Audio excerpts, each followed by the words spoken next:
Hello everyone, सभी लोग का स्वागत है एक और इसेकाई सीरीज़ के अंदर। इस सीरीज़ का नाम होने वाला है am I actually the strongest और ये एनीमे थोड़े समय पहले ही आई है। तो बिना टाइम वेस्ट करे इसे शुरू करते हैं। लेकिन एक सेकंड, चैनल को सब्सक्राइब नहीं कर रखा हो तो प्लीज़ कर देना। एपिसोड 1 की शुरुआत में हमारे मेन कैरेक्टर बताता है कि अब से 5 साल पहले उसके जूनियर हाई के 3rd ईयर खत्म होने के बाद से उसने अपने रूम से बाहर निकलना बंद कर दिया था क्योंकि वो बुली होता था। उसने अपनी लाइफ में सारी होप्स खो दी है, उसके लाइफ में कोई भी गोल नहीं है। जिसके बाद हम लोग देखते हैं कि वो फोन चला रहा होता है, लेकिन तभी अचानक से जो फोन है वो काफी जोर से चमकने लगता है। और अब जैसे हमारे मेन कैरेक्टर की आंख खुलती है, वो देखता है कि सामने तो एक लड़की होती है जो कि उसे कॉन्ग्रेचुलेशन कर रही होती है और उसे कहती है तुम सिलेक्ट हुए हो रीइनकार्नेट होने के लिए। यह सुनकर हमारे मेन कैरेक्टर समझ जाता है कि वो अपने रूम में ही मर गया। तभी वो लड़की जो गॉडेस होती है वो मेन कैरेक्टर से कहती है कि जिस नए वर्ल्ड में तुम जा रहे हो वहाँ पर मैजिक ही सब कुछ है, इसलिए मैं तुम्हें और पावर स्किल दे रही हूँ जिससे कि तुम वहाँ पर आराम से रह सको। ये सुनकर हमारा मेन कैरेक्टर सोचता है कि अगर मुझे मौका मिल रहा है रीइनकार्नेट होने का तो इस बार मैं अच्छी और शांति भरी जिंदगी जीना चाहूंगा। जिसके बाद अब हम लोग देखते हैं गॉडेस सब उसे रीइनकार्नेट कर देती है और अब अगले सीन में हम लोग देखते हैं हमारे मेन कैरेक्टर रीइनकार्नेट हो जाता है और अब वो एक बेबी होता है जिसका जन्म अभी अभी ही हुआ है। और अब हम लोग को पता लगता है कि इस बेबी का फादर तो एक किंग है। किंग उसे देखकर काफी खुश होते हैं और कहते हैं ये तो काफी प्यारा प्रिंस है जो कि हमारे बाद हमारी जगह ले पाएगा। इसकी छाती के ऊपर ये रॉयल इंसिग्निया भी है, इसका मतलब ये हमारा ही बेटा है। ये सब देखकर हमारे मेन कैरेक्टर सोच रहा होता है कि क्या उसने एक रॉयल फैमिली में जन्म लिया है। जिसके बाद हम लोग देखते हैं कि किंग अपने बेटे का अभी ही मैजिक टेस्ट करना चाहते हैं। वो वहाँ पर एक ऑर्ब मंगाते हैं और वो ऑर्ब काफी जोर से ग्लो करने लगता है। वहीं अब किंग सोचते हैं कि उसके बेटे का लेवल कम से कम 40 से 50 तो होगा ही। लेकिन अब जैसे रिजल्ट आता है वो लोग ये देखकर शॉक हो जाते हैं कि इस बच्चे का लेवल तो सिर्फ 2 ही है और ये कोई भी एलिमेंट यूज नहीं कर सकता है, ये सिर्फ बैरियर मैजिक यूज कर सकता है। ये सुनकर किंग काफी सदमे में आ जाते हैं। वो कहते हैं आखिरकार मेरे और फ्लैश प्रिंसेस का बेटा ऐसा कैसे हो सकता है। वहीं अब क्वीन भी कहने लगती है अगर लोगों को इस बारे में पता चला तो अच्छा नहीं होगा।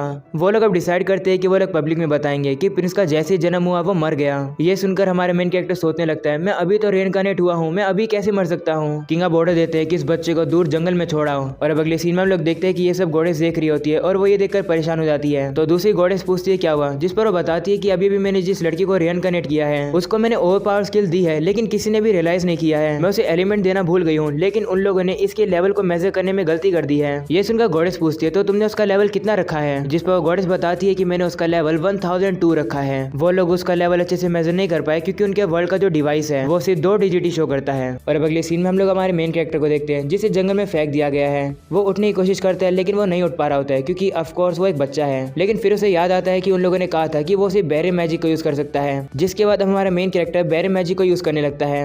वो अब विजुअलाइज करके बैरियर मैजिक को एक क्यूब में बदल देता है। ये देखकर हमारे मेन कैरेक्टर खुश हो जाता है और कहता है मुझे नहीं पता था कि मैजिक यूज करना इतना इजी होगा। वह अब इसी तरीके से बैरियर मैजिक को शेप देने लगता है, कलर देने लगता है, अलग अलग चीजें ट्राई करने लगता है और फिर आखिर में वो ट्राई करता है उस बैरियर को अपने ऊपर लगाने में और वो कामयाब भी हो जाता है। वह उस बैरियर को कंट्रोल करने लगता है जिसकी वजह से वो अब हवा में भी उड़ने लगता है। ये देखकर वो काफी खुश हो जाता है और कहता है ये तो काफी यूजफुल पावर है। तभी अचानक से हम लोग देखते हैं कि वहाँ पर एक काफी बड़ी वुल्फ मॉन्स्टर आ जाती है जो कि आती है उसके ऊपर हमला कर देती है। लेकिन वो बैरियर इतना स्ट्रॉन्ग होता है कि उस बच्चे को कुछ भी नहीं होता है। इसकी वजह से हमारे मेन कैरेक्टर को गुस्सा आ जाता है और अब वो उसके ऊपर काफी सारे बैरियर मैजिक का यूज करके छोटे छोटे क्यूब बनाता है और अब वो उस वुल्फ के ऊपर हमला करने लगता है। लेकिन उसे ज्यादा कुछ नहीं होता है, इसलिए हमारे मेन कैरेक्टर सोचता है कि उसे कोई बड़ी चीज ट्राई करनी होगी। जिसके बाद अब हमारा मेन कैरेक्टर बैरियर मैजिक का यूज करके काफी सारे पेड़ को उठाकर उस वुल्फ के ऊपर मारने लगता है। इसकी वजह से जो वुल्फ है थोड़ी सी घायल हो जाती है, लेकिन फिर से वो वापस खड़ी होने लगती है। ये देखकर हमारा मेन कैरेक्टर इरिटेट हो जाता है और वो पूरी एक बड़ी जमीन को ही उठा लेता है और वो जमीन को उस वुल्फ के ऊपर मारने लगता है। ये देखकर वुल्फ घबरा जाती है और कहने लगती है रुक जाओ, मैं सरेंडर करती हूँ। ये देखकर हमारे मेन कैरेक्टर शॉक हो जाता है और कहते हैं क्या ये वुल्फ बात कर सकती है। जिसके बाद अगले सीन में हम लोग देखते हैं वो वुल्फ माफी मांगने लगती है और कहती है मैं तो सिर्फ तुम्हें इसलिए खाना चाहती थी ताकि मैं अपने माना को रिकवर कर सकूं, लेकिन मुझे नहीं पता था कि तुम इतने स्ट्रॉन्ग होगे। आखिरकार तुम हो कौन। वहीं पर हमारा मेन कैरेक्टर एक बच्चा है, इसलिए वो बोल नहीं पाता है। वो अब थोड़ा सा दिमाग लगाता है और अपने बैरियर को अपने गले के साथ अटैच कर लेता है, जिसकी वजह से अब वो बातें करने लगता है और वो उस वुल्फ से कहता है हेलो। ये देखकर वो वुल्फ शॉक हो जाती है और कहती है तो तुम बात कर सकते हो, तुम हो कौन। तो हमारे मेन कैरेक्टर याद करता है कि किंग ने तो उसे नाम दिया था रेनहार्ड, लेकिन वो वाला नाम नहीं बताता है और बताता है कि मेरा नाम हारूटो है, मेरा जन्म किंगडम में हुआ था, लेकिन कम माना होने की वजह से मुझे मेरे पेरेंट्स ने अबेंडन कर दिया। ये सुनकर वुल्फ कहती है तुम्हें क्या बात कर रही हो, मैं तो सेंस कर पा रही हूँ कि तुम्हारे अंदर का माना इतना ज्यादा है कि किसी भी ह्यूमन का नहीं हो सकता है। कहीं तुम डीमन किंग तो नहीं हो जो कि रीइनकार्नेट करके आया है। तब हारूटो सोचता है कि वो पिछले लाइफ में तो एक लूजर था, वो ये बात वुल्फ को थोड़ी बता सकता है। वह उसे कहते हैं हाँ तुमने सही समझा, मैं ही डीमन किंग हूँ। हूँ। ये सुनकर वुल्फ शॉक हो जाती है और कहती है अब समझ आए कि तुम इतने स्ट्रॉन्ग कैसे हो। मैं अपनी हार मानती हूँ, आप मुझे मार सकते हो। तो हारुतो से कहते नहीं, तुम्हें मारने की जरूरत नहीं है, जब तक तुम मेरे ऊपर हमला नहीं करोगी मैं तुम्हें कुछ नहीं करूंगा। ये सुनकर वुल्फ कहती है कि आप तो कितने ज्यादा काइंड हो। तो हारुतो वहां से जाने लगता है। ये कहते हुए कि फ्ले मैं यहाँ से जा रहा हूँ, बाय। वहीं पर अब वो वुल्फ तो काफी शौक होती है, वो हारुतो को रोकती है और वो उसे कहते हैं कि आपने मेरी जान बख्शी है, मुझे एक नया नाम भी दिया है, इससे हमारे बीच में कॉन्ट्रैक्ट बन गया है, अब से आप मेरे मास्टर हो, मैं अब जिंदगी भर आपकी सेवा करूंगी। वहीं हारुतो से समझाने लगता है और कहते हैं कि मैं कॉन्ट्रैक्ट नहीं बनाना चाहता था। हारुतो बोल ही रहा होता है लेकिन तभी अचानक से उसकी सारी एनर्जी खत्म हो जाती है और वो नीचे आ जाता है। ये देखकर फ्ले घबरा जाती है और कहती है मास्टर आपको क्या हुआ। जिस पर हारुतो कहता है कि मैं एक बच्चा हूँ तो मुझे दूध पीना है। ये सुनकर फ्ले कहती है अगर ऐसी बात है तो मैं कुछ करती हूँ। और अब ऐसा बोलने के बाद हम लोग देखते हैं कि फ्ले अपने आप को ट्रांसफॉर्म करके एक ह्यूमन गर्ल में बदल देती है जिसने कोई भी कपड़े नहीं पहने होते हैं। ये देखकर हारुतो काफी शर्मा जाता है और वो उसे कहता है तुम्हें कुछ कपड़े पहनने चाहिए। ऐसा बोलने के बाद हारुतो अपने बैरे मैजिक का यूज करके उसके लिए कुछ कपड़े बना देता है जिसमें वो और ज्यादा खूबसूरत लगने लगती है। जिसके बाद अब फ्ले हारुतो के पास आकर उससे माफी मांगती है और कहती है माफ करना, मैं मिल्क प्रोड्यूस नहीं कर सकती हूँ। तभी अचानक से फ्ले को सेंस होता है कि कोई यहाँ पर आ रहा है। ये बात वो हारुतो को बताती है और कहती है कि क्या मैं उसे मार दूं। जिस पर हारुतो कहते हैं नहीं, पहले तुम उसे बात करो, पूछो कि उसे क्या चाहिए। और अब हारुतो फ्ले से एक बहरे को कनेक्ट कर देता है और उसे कहता है इससे तुम मेरी बातों को सुन पाओगी। जिसके बाद अब हम लोग देखते हैं कि वहाँ पर एक बंदा आता है और कहता है कि मैं इस बेबी को यहाँ से लेने आया हूँ। ये बात सुनकर फ्ले उसे मना कर देती है। तो बंदा कहता है तुम्हारे पास कौन सा हक है मना करने का। जिस पर फ्ले कहती है मेरे पास हक है क्योंकि थोड़े समय पहले ही ये मेरा मास्टर बना है, इसका मतलब ये मुझे बिलोंग करता है। जिस पर बंदा कहते हैं कि ये जो बेबी है ये मेरे रिलेटिव का बेटा है, उसने इसे अबेंडन कर दिया है इसलिए मैं इसे बचाने आया हूँ। ये सुनकर फ्ले उससे कहती है कि तुम ह्यूमंस ऐसे क्यों होते हो, एक अबेंडन करी हुई चीज को तुम लोग वापस लेने कैसे आ सकते हो। तो बंदा कहता है मुझे पता है कि ये बच्चा भूखा है इसलिए मैं इसके लिए दूध लेकर आया हूँ। ये देखकर हारुतो खुश हो जाता है और फ्ले से कहता है इस दूध को ले लो। लेकिन अब फ्ले मना कर देती है। वो उस बंदे से कहती है क्या तुम्हें ये पता चल गया है कि मैं मिल्क प्रोड्यूस नहीं कर सकती हूँ, इससे तुम मेरी बेइज्जती कर रहे हो ना। जिस पर वो बंदा कहते नहीं, मुझे तुमसे कोई फर्क नहीं पड़ता, लेकिन बस मुझे इतना पता है कि तुम एक ह्यूमन चाइल्ड को पाल नहीं सकती हो। ये सुनकर फ्ले गुस्सा हो जाती है और कहती है कि तुम ये बात इतनी कॉन्फिडेंस से कैसे कह सकते हो और आखिरकार तुम्हें इस बच्चे की परवाह क्यों है। तो बंदा कहता है कि ये एक स्टोरी से रिलेटेड है। वो बताता है कि उसकी वाइफ एक बार प्रेग्नेंट थी लेकिन बदकिस्मती से वो बच्चा जन्म ही नहीं ले पाया और इस बच्चे को अबेंडन कर दिया गया है इसके पोटेंशियल की वजह से। इससे मुझे कोई फर्क नहीं पड़ता, लेकिन हर एक बच्चा जो इस दुनिया में आता है उसे कम से कम अच्छी जिंदगी जीने का मौका तो मिलना चाहिए। ये कहानी सुनकर फ्ले दुखी हो जाती है और वो रोने लगती है। जिसके बाद वो बंदा फ्ले से कहता है चलो एक डील करते हैं, अगर ये तुम्हारा मास्टर है तो मैं तुम्हें इस बच्चे का पर्सनल अटेंडेंट बनने देता हूँ। तो फ्ले भी मान जाती है और कहती है ठीक है, लेकिन मैं अपने मास्टर का हमेशा ख्याल रखूंगी। और अब उन दोनों के बीच में एक डील हो जाती है। और अब अगले सीन में हम लोग देखते हैं वो बंदा हारुतो की जो टोकरी होती है उसे तोड़ देता है और फिर वो उसके ऊपर ब्लड भी डाल देता है जिससे कि लोगों को लगे कि हारुतो मर गया है। जिसके बाद हम लोग देखते हैं वो बंदा अब उन लोगों को अपने साथ ले जाने लगता है। और अब अगले सीन में हम लोग देखते हैं 9 साल बीत जाते हैं जहाँ पर वो अब मार्ग्रेव गोल्ड के साथ रहता है। हारुतो अब उसी बंदे को अपने डैड बुलाता है। वहीं पर हारुतो की मॉम भी होती है और उसकी बहन भी होती है। हारुतो कहने लगता है कि मैं यहाँ से जाने वाला था दूध मिलने के बाद, लेकिन इन लोगों की काइंडनेस देखकर मैं यहीं पर रुक गया, लेकिन बस यहाँ पर एक ही प्रॉब्लम है, मेरी छोटी बहन मुझे पसंद नहीं करती है। हारुतो कहने लगता है कि मुझे काफी दुख होता है ये जानकर कि मेरी छोटी बहन ही मुझे पसंद नहीं करती है।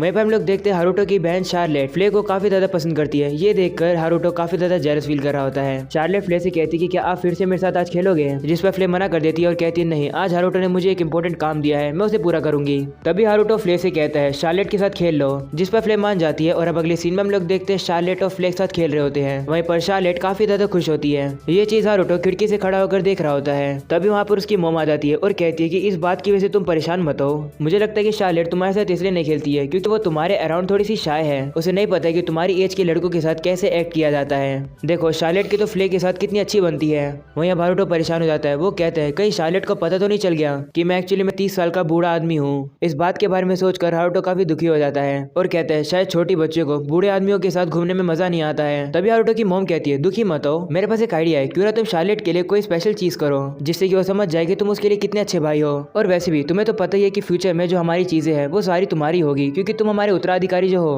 तो क्यों ना अपने रूम में बंद रहने की बजाय बाहर निकल के शार्लेट के साथ कभी खेल कर देखो। पर अब इसी तरीके से हारुतो अपनी मॉम की सारी एडवाइस लेता रहता है। और अब अगले सीन में हारुतो अपने रूम में आ जाता है। वो कहने लगता है मुझे काफी जल्द ये घर छोड़ना होगा, लेकिन अगर मैं जाऊंगा तो फ्ले भी मेरे साथ आएगी और अगर ऐसा होगा तो शार्लेट मुझे और ज्यादा हेट करने लगेगी क्योंकि मैं फ्ले को उससे दूर ले जाऊंगा। मैंने फ्ले को समझाने की कोशिश करी है लेकिन वो समझती ही नहीं है। उसका कहना है कि वो हमेशा मेरे साथ ही रहेगी, लेकिन अगर मैं यहाँ पर रहा तो मैं पक्के से कह सकता हूँ कि ये लोग मुझसे काफी ज्यादा चीजें कराएंगे। वहीं पर हम लोग देखते हैं कि हारुतो ने 9 साल लगाकर अपनी एक खुद की कॉपी बनाई है जिससे कि वो उस कॉपी को यहाँ पर छोड़ सके और खुद लीव कर सके, लेकिन ये कॉपी अभी तक पूरी नहीं हुई है। ये बात भी नहीं कर सकता है और हिल भी नहीं सकता है। तभी हारुतो को रियलाइज होता है कि उसे तो फ्ले की भी एक कॉपी बनानी होगी। इस बात से हारुतो का दिमाग खराब हो जाता है। तभी हम लोग देखते हैं कि हारुतो के डैड अब हारुतो को नीचे बुलाने लगते हैं। तो अब हारुतो भी मान जाता है और अब वो नीचे आ जाता है, जहाँ पर उसके डैड अब उसे कहते हैं कि मैं आज से तुम्हें सिखाऊंगा कि तलवार का यूज कैसे किया जाता है, क्योंकि तुम्हारा माना लेवल काफी ज्यादा कम है, इसलिए तुम्हें बाकी स्किल्स को डेवलप करना होगा। या फिर क्या तुम किसी दूसरी फील्ड के अंदर इंटरेस्टेड हो? तो हारुतो कहते हैं हाँ, मैं एंशिएंट मैजिक स्टडी कर रहा हूँ। ये सुनकर हारुतो के डैड खुश हो जाते हैं और कहते हैं मुझे लगा था कि तुम अपने रूम में सिर्फ टाइम पास करते होगे, लेकिन तुम कुछ तो कर रहे हो।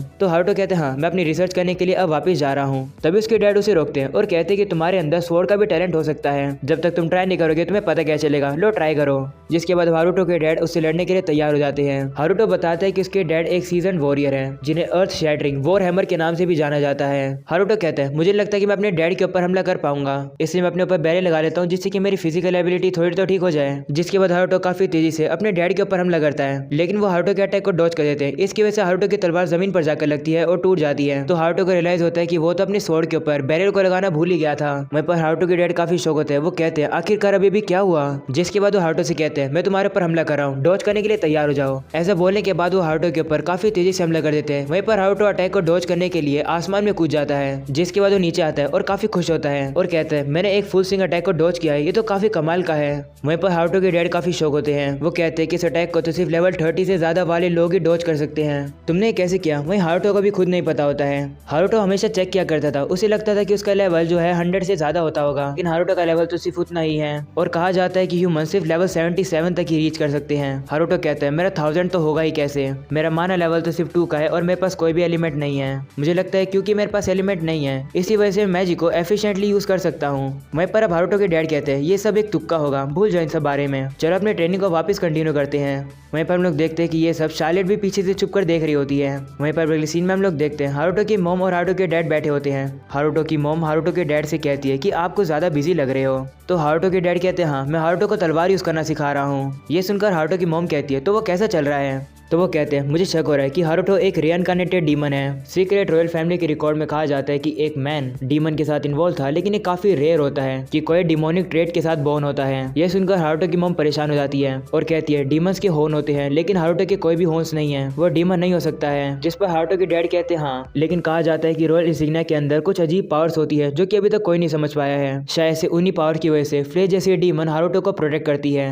हारुतो की मॉम परेशान हो जाती है सुनकर, वो कहती है हारुतो डीमन नहीं है। तो हारुतो के डैड चिंता मत करो, मैं भी यही सोचता हूँ, भले कुछ भी हो जाए हम लोग अपने बेटे को खुश जिंदगी देंगे। जिस पर हारुतो की मॉम भी कहती है हाँ। वहीं पर इन सब बातों को शार्लेट भी सुन लेती है। वो अब कहती है हारुतो एक डीमन नहीं हो सकता है। और इसी के साथ हो जाता है ये एपिसोड यहीं पर खत्म। पसंद आया तो लाइक करना, चैनल पर न्यू तो सब्सक्राइब करना। मैं मिलूंगा आप लोगों से अगले एपिसोड में, तब तक के लिए बाय बाय।